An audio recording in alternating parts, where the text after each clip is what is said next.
Kiekvienais metais Kauno centras vienam savaitgaliui tampa vienu didžiausių Lietuvos tradicinių turgumi – Kazimiero muge. Visi tik ir kalba apie tai, kad reikia praleisti daugiau laiko su savo šeima. Na, ši mugė yra puikia proga tai padaryti.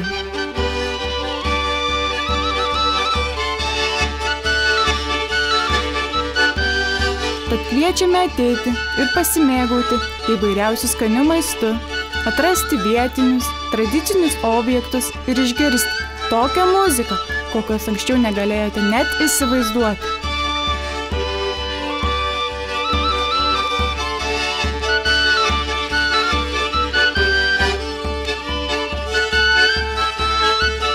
Kazimiero mugė plus Kaunas lygų šeima.